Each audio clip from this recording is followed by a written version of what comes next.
Assalamualaikum warahmatullahi wabarakatuh. Gimana kabarnya anak-anakku? Dan kita masuki hari pertama untuk pertemuan ini, pertemuan kepemimpinan. Kan hari ini mulai masuk kerja, hari Senin,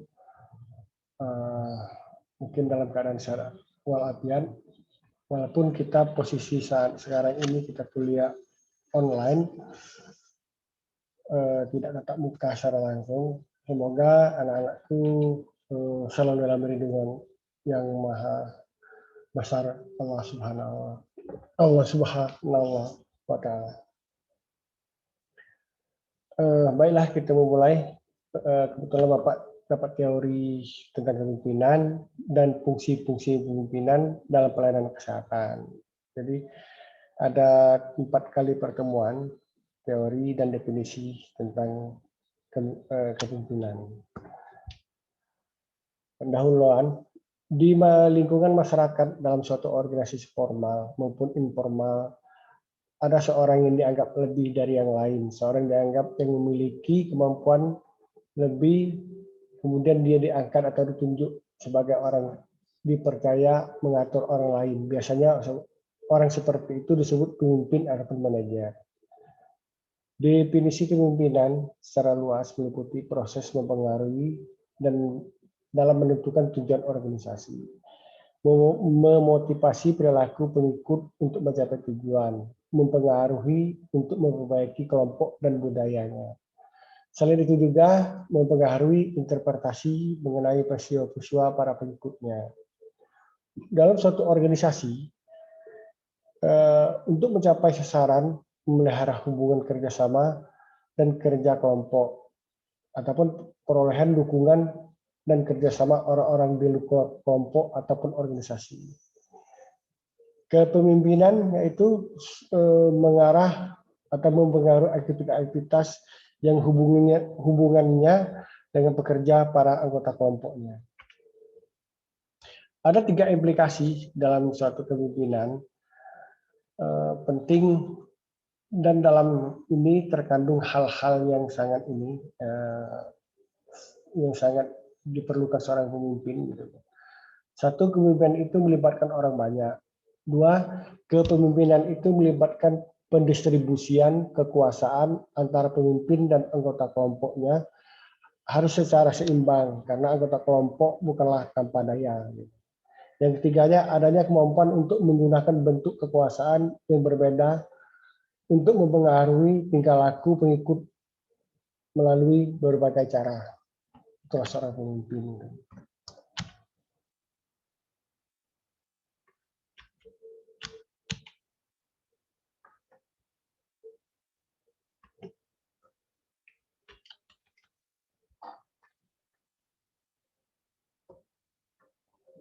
Pemimpin formal yaitu terdiri dari lembaga eksekutif, legislatif, dan yudikatif, yaitu namanya trias politika. Itulah. Jadi pemimpin yang trias politika itu terdiri 3 lembaga. Gitu kan. Seorang pemimpin ditunjuk atas dasar keputusan dan pengangkatan resmi untuk memangku suatu jabatan dalam struktur organisasi dengan segala hak dan kewajiban yang melekat berkaitan dengan posisinya. 1, memiliki dasar legalitas. 2, harus memenuhi beberapa persyaratan tertentu. 3, mendapatkan dukungan dari organisasi formal. 4, memperoleh balas jasa ataupun kompensasi material dan imaterial. 5, mendapatkan peluang promosi ataupun kenaikan pangkat ataupun mutasi. 6, mendapatkan reward dan punishment. 7, memiliki kekuasaan dan wewenang. Itu bentuk pemimpin yang formal. Adapun pemimpin itu 2 macam ataupun 2 kategori. Yang keduanya pemimpin pemimpin informal, yaitu terdiri dari tokoh masyarakat, pemuka agama, lembaga adat atau LSM, atau guru dan bisnismen. Seorang yang ditunjuk memimpin secara tidak formal karena memiliki kualitas unggul. Dia mencapai kedudukan sebagai seorang yang mampu mempengaruhi kondisi psikis perilaku suatu kelompok ataupun komunitas seperti itu. Sebagian tidak ataupun tidak memiliki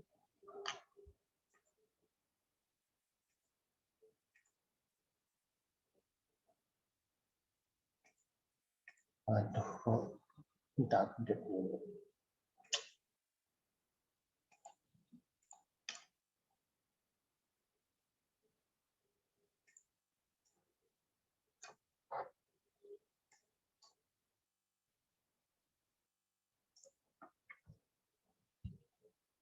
Masa kepemimpinannya sangat tergantung pada pengakuan ataupun kelompok ataupun komunitas.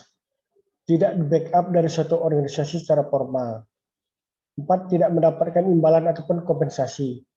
5. Tidak mendapatkan promosi, kenaikan pangkat, mutasi, dan tidak memiliki atasan. 6. Tidak dapat mendapati reward ataupun punishment. Konsep kepemimpinan erat sekali dengan kekuasaan. Pemimpin dalam memperoleh alat untuk mengakhiri perilaku pada pengikutnya. Terdapat beberapa sumber dan bentuk kekuasaan, yaitu kekuasaan paksaan, legitimasi, keahlian, penghargaan, dan referensi dan informasi. Teori dan model kepemimpinan, yaitu ada teori sifat, setelah itu ada teori kepribadian perilaku. Kita memasuki teori sifat. Seorang pemimpin itu berusaha mengidentifikasi karakteristik khas fisik, mental, kepribadian yang dikaitkan dengan keberhasilan kepemimpinan. Teori ini menekankan atribut pribadi dari pemimpin. Teori ilmiah ini yang dianugerahkan beberapa ciri yang tidak punya orang lain, seperti energi yang tidak habis-habisnya, intuisi mendalam, pandangan masa depan yang luar biasa, dan kekuatan persuasi. Teorinya itu ada intelijensia, ada kepribadian, dan karakter fisik. Kita memasuki intelijensia, pemimpin lebih pintar dari pengikutnya. Perbedaan intelijensia yang ekstrim antara pemimpin dapat menimbulkan gangguan. Contohnya pemimpin dengan IQ tinggi berusaha mempengaruhi IQ rata-rata. Yang B, kepribadian.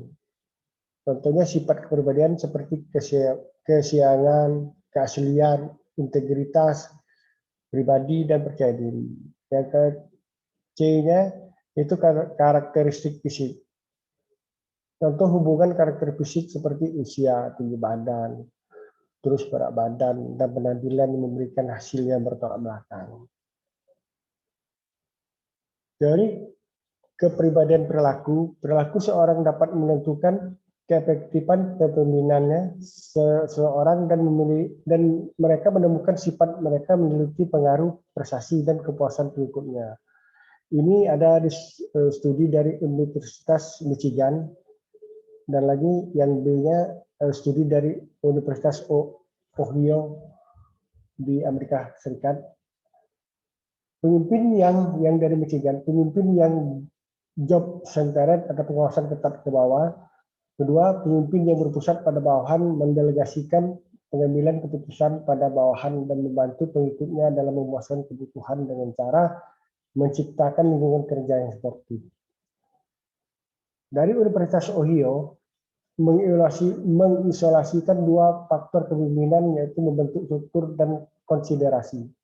Satu, membentuk struktur melibatkan perilaku di mana pemimpin mengorganisasi dan mendefinisikan hubungan di dalam kelompok dan membangun komunikasi yang jelas, menjelaskan cara-cara mengerjakan tugas yang benar.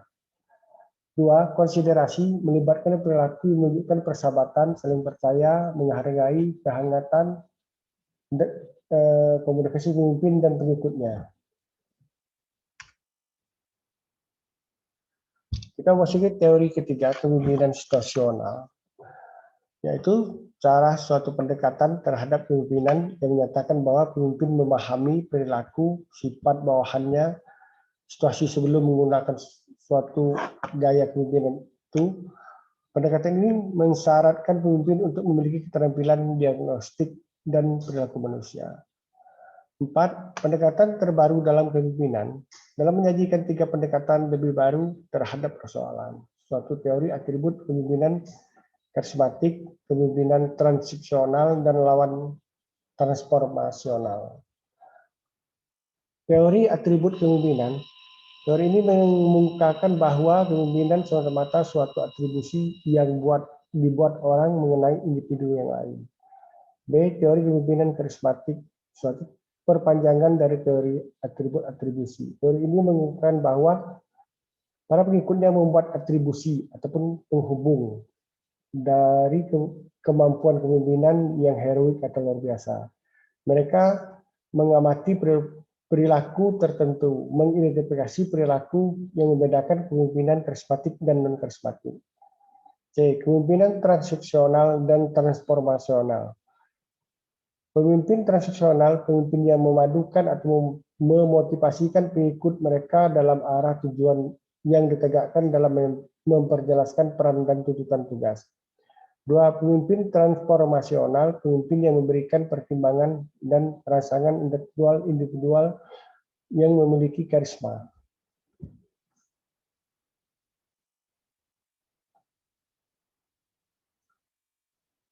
Teori kelima, yaitu teori kepemimpinan alamiah. Teori kepemimpinan alamiah atau teori sifat dasar kepemimpinan, orangnya dilahirkan dengan sifat yang diturunkan atau diwariskan, mungkin dari faktor orang tuanya ataupun dari keluarganya gitu kan.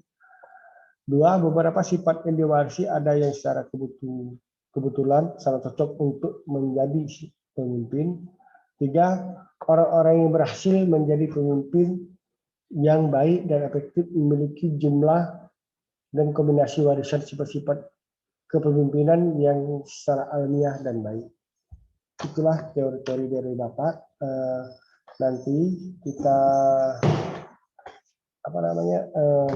kita ada tanya jawabnya. Kalau memang penjelasan Bapak ini kurang ini, kita boleh diskusi atau sharing tentang kepemimpinan.